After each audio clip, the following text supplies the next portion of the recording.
Hello, and welcome back to another edition of Three Takeaways, my brief reviews of books that have had a significant impact on the way I manage my think tank at Florida State University with the DeVoe Moore Center, as well as how I often teach in the classroom. Today, I want to talk about Gabrielle Bosche's 5 Millennial Myths. This is a book that has had a profound impact on the way I look at management as well as entrepreneurship, which is one of the courses I teach at Florida State. And I think if we look at the 5 millennial myths, but also a lot of what Gabrielle talks about in terms of what we know about motivation and values, we actually will change the way we think about how we manage and utilize millennials as well as Generation Z in the workplace as well as in the classroom.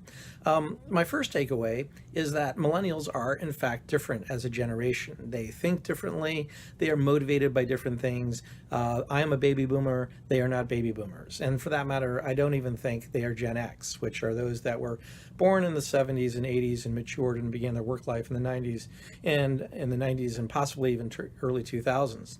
Millennials are motivated by very different things. They are very familiar with technology, and they have grown up in a world in which a lot of wealth has given them a lot of privilege. And a lot of what they do is try and work through what they can do with that privilege. But in many ways, they're motivated to do something with their status as well as the freedom that they have that their parents may not have had.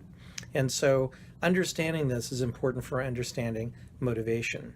A second takeaway I brought from Gabrielle Bosche's book is that millennials are really quite entrepreneurial.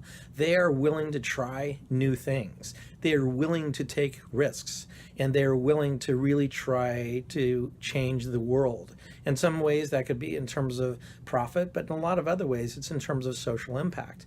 So I believe in many ways we're underestimating the potential of millennials as well as Generation Z, in part because baby boomers and Gen Xers probably don't really understand the generation itself. But I did come away from a book really being convinced that they are a very entrepreneurial generation. And in fact, I see that in my classes as well. When I give them the right framework, they're able to produce really creative, innovative ideas. And I've seen their willingness to invest their own time and effort into new enterprises to see them through to try and develop these new ways of looking at the world or solving problems or even developing the skills they want. And this leads to the third takeaway. And that is that in many ways, millennials are lifelong learners. In education, we've talked about this for a long time, but millennials are very interested in continuing to progress as individuals as well as professionally. They're interested in success, but they are not content just to stay in one place or just to do one thing.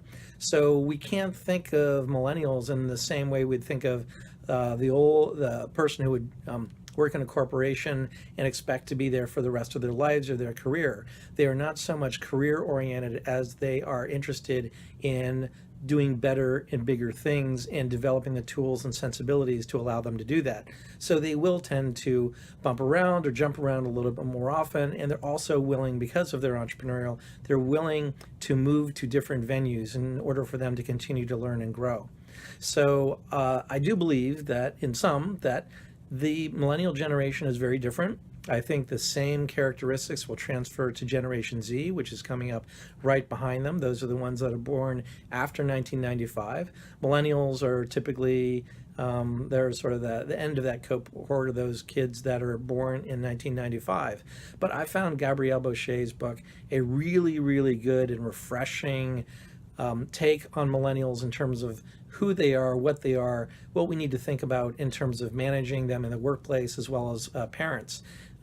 So I found this has been instrumental in helping me think about how to organize my content in the classroom as well as structure the DeVoe Moore Center, which is 80% millennial at this point. So I typically have 20 students that are working with me in any semester, and I need to understand how they think, how they relate to the world, how they relate to the work environment in order to be successful and productive. And I found virtually everything that I read in Gabrielle's book to really resonate with me and hit a mark that has greatly improved our efficiency and productivity at Florida State University. So the other book, highly recommend, Gabrielle Bosche's 5 Millennial Myths.